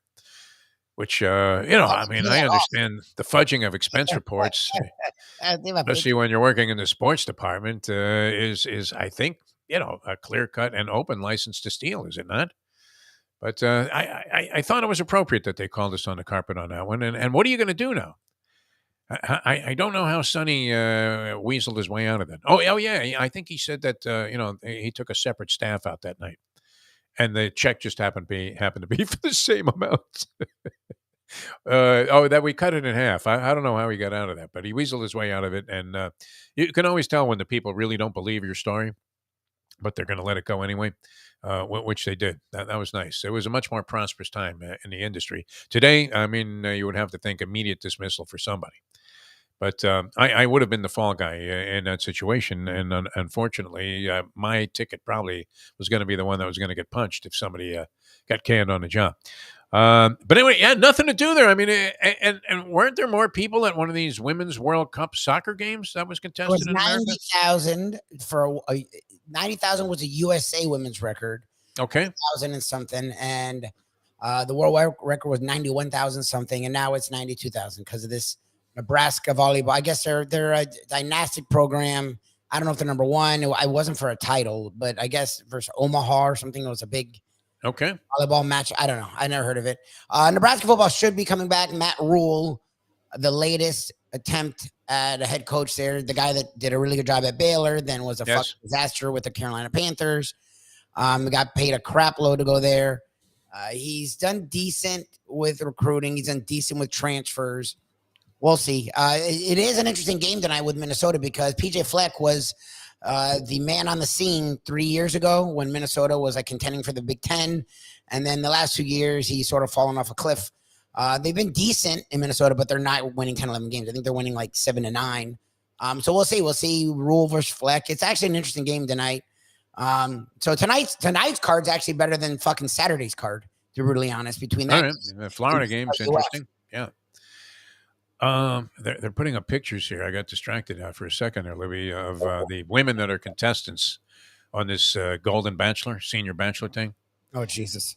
72-year-old guy, and he's going to be. I mean, I hope they conduct it very much like they do the Bachelor and the Bachelorette, where the guy's like banging everybody. Yeah. How great would that be? And you know, this bunch of aging sluts ends up just fawning all over this guy, who he seems like a decent representative for a Senior Bachelor, right? A fairly good-looking guy.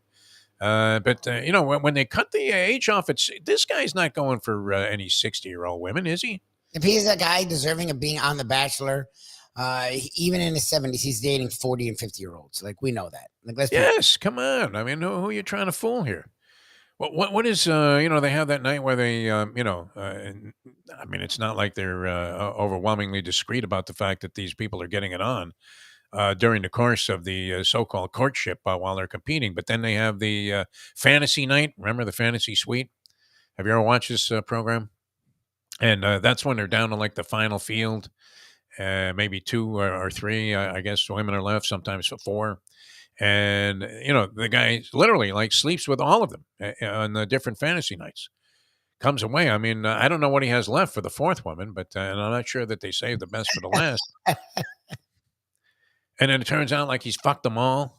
And they get back together. Hey, you said you only had ace for me. Yeah, I wonder if they're going to be as. Like, what are you expecting? Are they going to do that? Because they don't. I haven't watched the show a lot, but I've through. I gave up on it years ago. I did, really. Through your talk about the show, because you used to love laughing at it and like the highlights and stuff I've seen, it feels like they're pretty open about the intimate relationships between everyone. I wonder if they're going to do that with 60 and 70. With the seniors, yeah. Because the women range from 60 to 75. So you're going to have this 75. Not that there's anything wrong with this. Hey, look, just keep getting it on, right? But I'm not sure what demographic is this going to appeal to? Do young people want to see a bunch of old farts getting it on? What do you think, Libby? And what will that consist of? I mean, do they actually have a fantasy suite, or do they do what normal people in their 70s would do and get separate hotel rooms? I was going to say, like, I don't know what. They don't even want to share the same bathroom. What are you talking about? I don't know what the audience is for this. I'm not going to lie. Yeah. I am curious about them going this route. I don't know if young people, like, they usually get a nice cross section. I don't know if they're going to get that. Like, what are 22-year-olds looking to see grandma and grandpa date? No, I can't imagine. I don't know what caused them. Maybe they weren't getting the older generation, so they're like, maybe now, like, the older they were out of ideas. I mean, they've been running the same scam for forever now. Where, I mean, we all know exactly what's going to happen, and every season is going to be introduced as the most dramatic ever. And they always have the if it's the Bachelor, they always have this one flaming bitch that's on the show, and she keeps getting selected to continue, even though everybody is rooting in that rose ceremony, and the guy's he's down to one stupid flower, right? It's wilting, and he always picks the evil woman, does he not? Oh yeah, they always pick the person. And then some very nice young lady that anybody would want to be married to and be happy to live their entire life with walks off the stage and gives the guy the hug and says, "I'm so sorry." Yeah, they never just yell at him and tell him to go fuck himself. I'd rather see draftees in the NBA talk to Susie Colbert after their selection than some of the things that happen on that. But I'm not sure what the appeal will be of this. I would imagine it'll be underwhelming. No. I mean, they're promoting the hell out of this thing, but they literally, I mean, I don't mean to impugn the integrity of anybody from a physical standpoint, but they literally just put some old bag that looked like Phyllis Diller up there. And she's going to be on like Good Morning America to promote this thing. I feel like people will watch in the beginning because of curiosity, but like, who's watching to the end? Like, this is like their third marriage. They all have grandkids. Look, I love women, and I've certainly had my problems over the years, but I mean, these women haven't aged well. I don't believe that they have. Let's put it that way. Is that a gentle way of putting it, Lubie? But without, I mean, gentle at all. I have no problem with these women. I'm not going to judge them. I just think the whole concept is is interesting. I just don't know what group want. Like, do older people want to see this too? Like, I don't know if there's any age group that wants to see people in their 70s and 60s date. Like, I don't know where It's like the reunion, the 50-year reunion, where the most commonly asked question is, "What happened to you? Was there a nuclear accident in your hometown? I mean, what the hell happened to you? You used to be beautiful. You were gorgeous, incredible." Not that I would fare well in that physical transformation category, but this has been one of the damaging things about Facebook in terms of people's fantasies about going back and maybe recapturing their high school youth.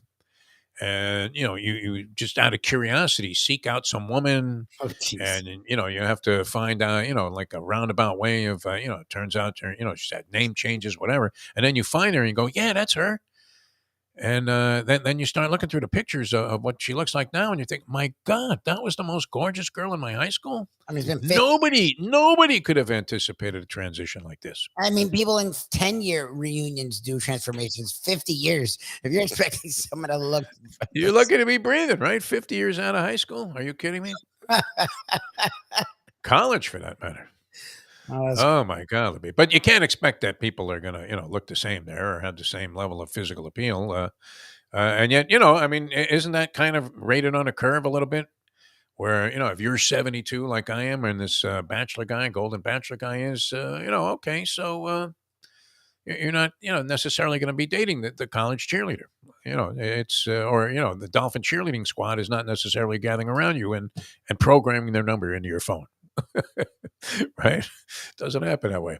We're going to come back with more. We wanted to get into this whole thing about shot fighters. I was looking at a list, and I don't know that it really was all that satisfying. The list of people that stayed in their sport too long. We were talking about this with Venus Williams, and if you saw any of the reaction to Venus Williams' appearance at the U.S. Open, was it not unanimous that Venus, it's time to go. Love the game all you want. Play exhibitions, play charity events. Fun. Yeah, you don't need the money, and you don't need to ruin whatever. I guess you don't ruin legacies. People like Willie Mays at the end, people don't take that connected to the rest of his career, but still, like, why do that? The swinging bunt, though, is a more lasting image of Willie Mays than any of those great sliding basket catches. And the cap flying off, and I mean, he had his own style in running the bases. I mean, you knew it was distinctly Willie Mays. Had kind of a dashing, aggressive style. That set him apart from other people. And then what do people remember about him? That the swinging bunt. What was that? The '73 World Series with the Mets, where he was one of those players that when he came in at that point of his career, where you cringed. Kind of like I do when A.J. Puck takes the mound now for the Marlins, which we haven't gotten to that disaster of a game last night. That was under the heading of such ugliness. They scored 2 or less runs every game the last week to 2 weeks. Have they scored more? Schumacher, the skipper there, he looks sick at this stage. I mean, he's watching, knowing the inevitable is about to happen. They fall 1 game under 500 now. And that would be the thing. I mean, I would have considered, 500 a benchmark this year. Maybe a sign of progress, no? I mean, but when you were 14 over at the break, like to be 14 over at the break and to now be under 500 and skewing toward being well under 500 by the end of the year, I'm sorry, that's a disaster. Like, I get that going into this year, the over-under was some stupid-ass numbers. So if they had won if they had run around, they're going to be right around whatever that number was. Was it over 75? Mid-70s, yeah. Like, so if they had won 80 games, that would have been a success. Yes. Then the season happens, and you are 14 over at the break, and you go all in at the break, and you trade some really good prospects, and you bring on assets. Okay. Then now you're expected to be well over 500 contending for the playoffs. If you then end under 500, that's a disaster. And I don't know if heads are going to roll or any of that bullshit, but no one's heads are rolling in that this is not a successful season. Yeah. There's no one that can look at that season and say that's a success. There's no way. I think the spin of the team will be to try to embrace the positive, which you're hoping there is some by the time all is said and done. If they keep playing like this, there's not going to be many positives. I mean, their offense, which I said was bad, they then got 2 bats. Those are the only bats they have now. Every other bat sucks. And they are the worst offense in the National League. Like I said, that matters. Like Yeah. pitching, which has actually been fine. That's the funny thing. The pitching has found its form again. Problem is their bullpen sucks and their lineup sucks. So This Luzardo was great yesterday. 6 innings, 1 hit. what do you do with it? And no runs. It was fantastic. Great performance. The guy was in complete command. He's had a couple of real good outings. Very promising. And then I see AJ Puck, aka AJ Puke, come in, who was very good early in the season. He helped carry them to, he was a part, big component, not all the way through, but, a big part of the early season success that the team had was courtesy of AJ Puck, who came in and was the closer at that time. Now he comes in like the 6th, 7th inning, and he got jobbed a little bit on a call that accounted for his 3rd walk. But that being said, he was throwing nothing but pitches well out of the strike zone, and that can influence an umpire also. When there's a borderline pitch, he's so used to just saying, "Hey, ball 2," that he went ahead and, what looked like a strike, called it a ball, walked the bases loaded at that point after getting one man retired. And fortunately, they got out of that, which was even more remarkable, right? This guy Nardi came in. He's been very effective for him all season long. But he gets hit. He gets drilled with a line drive on his pitching hand back through the box. So he comes out of the ball game. They still take it all the way to the 10th inning. So all of that was somewhat inconsequential because they couldn't score a run. And sure enough, here comes David Robertson, and you're thinking to yourself, okay, this is it. I had to turn on like CNN and watch some more Trump bashing. I just couldn't take it. And Puck has become one of those guys for me. I'm not sure if you have a player like that where whenever they come into the game, you are just sensing disaster. Well, for this team, it was Floro. Floro was also that man for me, for sure. I was waiting for him to fuck around, and he actually wasn't bad. Yeah. But whenever I noticed, Floro's in. Oh, there it is. Yeah, I mean, there's certain pinch hitters that used to come up, and it's over, right? This guy's going to strike out. There's no way. Stanton might be that for the Yankee fans now. Oh, I'm sure. Where if he comes into a game, you realize this is not going to end well. So Marlins still 3 games out of the wild card spot. They have to eclipse a couple of teams though, and they're 2 back of Cincinnati, 3 back of San Francisco, and the Cubs are in between there. So I guess they're 2.5 back of the Cubs and 3 games out of the wild card spot. Fading away. I mean, it's fading into Mike Tyson territory, Bolivian. The whole concept of making a postseason and that 500 benchmark that we were looking for is now looking suspect, as is, I would imagine, those of you are getting a little nervous, no? That went with the over. Oh, yeah. If you took the under on Marlins win totals over the last 20 years, I would imagine you'd be a fairly wealthy man, no? Yep. I mean, that was almost an annuity. No matter what the number was, they were under it. All right, coming back with more. We'll wrap things up here on the Thursday edition of the Defo Show tomorrow, full-fledged, full-blown. Degenerate Friday with Mark Lawrence, the professor, the Greek going to join us, and we'll have a lot of fun. We'll have the professor's big board all on tap for you tomorrow here on South Florida Live and our other platforms. And we'll be back to wrap this edition of the Defo Show up in a moment. Now that The time. it's 8:33. Folks, Tony Segreto here. Let me ask you a question. What do you look for when you go out to eat? Good food, obviously, friendly atmosphere, not too loud, but good energy, reasonable prices, and a place where you feel comfortable.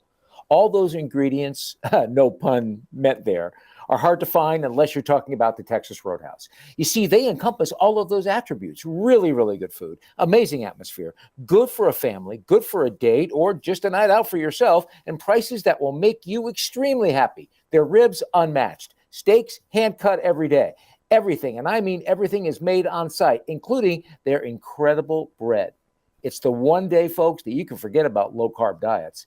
Trust me when I tell you, Texas Roadhouse, your restaurant, your destination when you say, where should we go and eat tonight? From the newly renovated sports bar to the beautiful bayside views captured at the Tiki Bar, Jimmy Johnson's Big Chill has it all. Located at mile marker 104, the Big Chill also offers waterfront dining while experiencing breathtaking sunset views of the Florida Keys. It's simply the hottest spot in the Keys to cool off. That's Jimmy Johnson's Big Chill at mile marker 104 in Key Largo. For more information, call today at 305-453-9066. Hi, guys, if I could squeeze in two. One is just, can you say with certainty that Jimmy Garoppolo will be on the roster on Sunday? I can't guarantee that anybody in the world will be alive Sunday, so I can't guarantee who will be on our roster on Sunday. So that goes for all of us. From South Florida to the entire world, thank you to the iHeartRadio app. Here is Defo joined by Lubie on The Defo Show. You would typically ascribe this characteristic to boxers, probably most known for hanging around well past not only their prime, but the time where they should be competing. And, the name that would pop up, obviously, would be Muhammad Ali. We talked about that a little bit yesterday in conjunction with this Venus Williams thing, which, and I mean, who are we to tell her, what she should do with regard to getting out of the sport? It's just that you are on a major platform. I mean, you're talking about center court, Arthur Ashe Stadium, U.S. Open, second night of the competition, which is an opening night for half of the field, or an opening day for half of the field. And, you put Venus Williams on the marquee there, Lubie, and you're thinking, okay, nice prelude, because following that, even if you thought that Venus Williams has no business playing tennis anymore, it's going to be the great Carlos Alcaraz, and everybody wants to see him. Imagine, if you paid money to go to a sporting event, I mean, you don't know. There's no guarantee what you're going to get. The home team could absolutely eat it that day. If you were, a Miami Dolphin fan, imagine you traveled to that game in Jacksonville, Marino's last game. And, there were people, I remember being up there for that game, doing some broadcasting before and after the game. And, naturally there was rampant bitterness for, on the side of anyone who schlepped all the way to Jacksonville. What is that? Like a 500-mile drive? How far is Jacksonville up the state there? How long of a drive is it? It's 5 hours for some people, which seems short to me. Jacksonville from here is about 5 hours. It's a 5 hour. From here, it's about 5 hours. Yeah. So we're talking about what, 350 miles maybe? Yeah, 350, 400. Yep. 400 miles? You can make 400 miles in 5 hours? Huh, 300, 350. I don't know. That's averaging 80 miles an hour without stopping. I mean, you get on the gas on A1A here, and as soon as you get out of the driveway, you're driving 80 the entire time. Yeah, honestly. No stops. No, it'd have to be less miles than that. Regardless, it's a schlep. No? Well, when does a drive become a schlep? I think anything over 2 hours, no? Yes. Is getting to me. I mean, talking about where, you're not just going to some neighborhood bar and you're thinking, you're not driving 2 hours for that. But if you're going on any kind of a lengthy trip and you're debating whether to fly or drive, once you get past 2 hours, you're talking about a schlep. You're a half hour north of Fort Pierce at that point, which leaves you where? Nowhere. I mean, in wilderness and just, uncharted waters. As you're driving through Yeehaw Junction. Fort Lauderdale to Jacksonville is about 326 miles, and it's just under 5 hours. Okay, that would make some sense. All right, so you're averaging like 65 miles an hour for the entire trip. If you go 95, if you take that straight, you're not in the middle. If you or if you do Turnpike to 95, it depends. But imagine your disappointment. I mean, you paid money for a ticket, which was a playoff ticket. You schlepped all the way up there. You obviously were not coming right back. I mean, driving up there the same day as you were coming back from this game. And that would have been a tough one also because most of the people that were at that game that were Dolphin fans, so we needed to be on a delotted trip. But the point being, you couldn't be any more disappointed in the effort that it took to go to a ball game with the outcome than you would have been if you went to that Jacksonville game. Playoff possibilities, you're thinking Super Bowl, and you run into a 62-7 shellacking where your team was completely out of it from the start. Yep. To the point where Jacksonville's already got their backups in there in the first half. Yep. Such ugliness. Marino, looked absolutely like garbage in this game. His first pass was picked off, I think, for a pick six, and it went downhill from there. But could you be any more disappointed than if you paid money and made the effort to go to the U.S. Open at Arthur Ashe Stadium that night, and you got the Venus performance, and then unfortunately, even though Alcaraz is an electrifying player, and he was getting a little bit of competition from the guy Kepfer that he was playing, the guy gets injured right away and has to retire early in the second set, and so you saw what?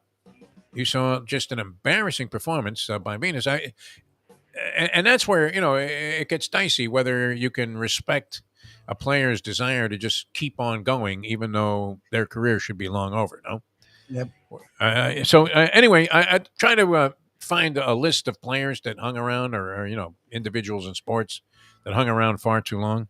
I'm not sure I agree with all of them. They didn't have Joe Willie on the list. Namath. Who could forget that? Any New York Jet fan or Joe Willie fan when he was with the Rams? Well, what a disaster! I mean, it was so ugly. You wanted him to just step in. You wanted Richard Steele to come in there, step in, and stop it. Others on the list: Johnny Yu, of course. Manny Pacquiao. Did he hang around too long? Yeah.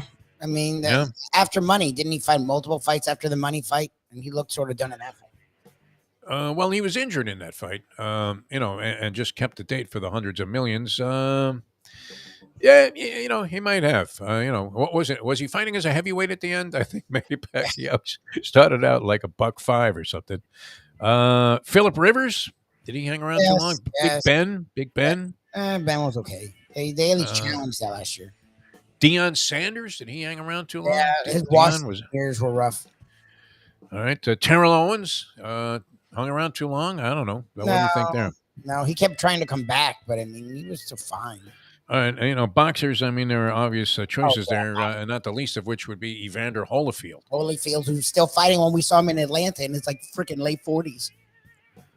Yes, and you can't help but notice. I mean, the speech was not exactly consistent with somebody that you would think was in full control of their mental capacities. No, it was sad. It was clear. Yeah, I mean, he may know what the hell's going on, but describing it was a little bit of an adventure, right? When they had an interpreter with him and he was speaking in English, it's never good. Happened with Joe Frazier, right? When I had him on, I don't know that Joe hung around too long, but he certainly took his share of beatings. Brady, did he hang around too long? Did he look like a shot fire last year? Thought he did, but then he won that Super Bowl. So it was like, I mean, how is a guy winning a Super Bowl a guy you're saying hung on too long? Patrick Ewing, would you say Ewing was in the game too long? Well, when he was with like the Sonics and the Magic, that was fucking weird. Bloated Shaq, of course, always comes to mind. Celtics, yep. Should have. Yeah, I mean, Shaq in a Celtics uniform. It was just bad. He was done. He was done. That's almost like Shaq putting on a clown suit and running out there. Considering, I mean, think about it. His legacy essentially was with the Lakers. This guy, and he's going to retire as a bloated, semblance of himself. Not even a reasonable facsimile in a Celtics uniform. A disgrace, my friend, an absolute disgrace. But Brett Favre too. I mean, he kind of hung around a little bit too long, did he not? Brett Favre. Favre Jets. Favre Vikings actually worked out. Favre Jets wasn't great. Andy says the fighting rabbi. Gary Foreman. 100%. The guy we saw that night should not have been in the boxing ring. Was he just not at peace with God because he was fighting on the Sabbath? On Shabbat, yeah. Yeah. Emmett with the Cardinals was rough. Udonis Haslam was just dumb. Like he didn't play for the last decade. He right. Yeah, that was to not play. I mean, it was stupid. I mean, that was the Miami Heat finding ways around whatever rules were in place to pay a guy as a coach or something. Yeah.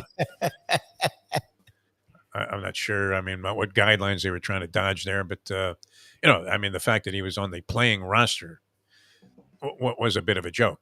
Although, I mean, he finished up with like a 40-point game, didn't he? 20, like 24. Looked like Kobe Bryant that night. Oh, it was like 24 and 10. Last game. Talk about the Messi syndrome. Messi didn't score last night. How about that, Lubie? Did not score. It's over. Messi mania. They figured him out. It took them 10 games, but they finally figured him out. And if anybody can tell us, and we'll leave you with this, if anybody can figure out why that guy wears that water polo helmet, the Nashville goalie in the MLS, and no one else in the league does. Is that because his head has been damaged from goalies don't head balls very often, do they? Not really, no. Do they head a couple of them out of the goal there when they're up high? I'm not saying it hasn't hit their head, but no, that would be weird if you're trying to go at it with your head. They come. Why would you want to block a ball with your face when you can catch it? Maybe he was a position player before that and he doesn't realize he can use his hands. I'm not sure. But if anybody can figure that one out, please help us out with that. All right. That's going to do it for us for today. We'll have a Degenerate Friday coming your way tomorrow. The Mike Mayo Lunchbox Show for you sports fans out there, I think will be very interesting because Dusty May Yeah, check it out. Spends the better part of like 45 minutes with us on that show, and had one of the great sports stories that you'll ever see. Yep. And it took place right here in town this past season there with FAU. And I mean, beyond that, it doesn't look like it's going to be a one-shot deal. No, where many people feel that FAU will be even better this year than they were a year ago when they went to the Final Four and came within an eyelash there, 2 minutes of making it to the final game. Didn't look like anybody was going to upset UConn in that. No, UConn Final won Four. every game decisively. Yeah. But I would have liked to see an FAU in that game because FAU actually had controlled San Diego State, and they were playing really well by the end of it, and they just let it slip away that last 2 minutes, which was sort of annoying. Yeah. All right. I mean, we'll see what happens when they come back out this year. It's right around the corner, which is interesting. But the interview with Dusty May, I think, is worth checking out. And it's always interesting. Mayo did chow down one of those sandwiches to impress Dusty May, and May was a little bit awestruck. Yeah, I don't think he impressed him. I think he scared him. What was the guy's name that owns that place? Talia's Tuscan Table, Frank. which is a dynamite place, by the way. Frank, I don't know his last name, Frank. I know his first name's Frank. He does a great job. Frank, and he is old school New York. I mean, Yes. You could see this guy was probably making book in New York for years before he got into the restaurant business. And you may be able to make a few wages right there, but they're mostly known for their catering. Food's great, and I could not recommend it any more highly because you get Italian catering. Sometimes they have one item that's pretty good, but the rest of them are sort of meh. Yep. But everything this guy puts out there is right on the money. So very, very worthwhile to explore your next catering endeavor with Talia's Tuscan Table. And check out Dusty May on the Mike Mayo Lunchbox Show today at 12 o'clock here on South Florida Live. And also, Let's Eat South Florida, now 117,000 strong. Oh, Pretty no, it's incredible. 118,000 now. Went up another dime? Wow. 117 as Where are they finding these people? Are they finding them like Trump wanted to find the votes in Atlanta? Well, it's branching out to outside of the area. Like a lot of people are using it for when they travel to and from South Florida to see okay. a great dining. Hey, it's a good source of finding places. There's no doubt about it. And you can formulate your own opinions, and obviously, when you get to the place, you can figure it out for yourself. But I found a couple of places that I really enjoyed, and have been back to multiple times, courtesy of Let's Eat South Florida that I otherwise wouldn't have thought to go into. So it's good for that. And the fetching, it never ends.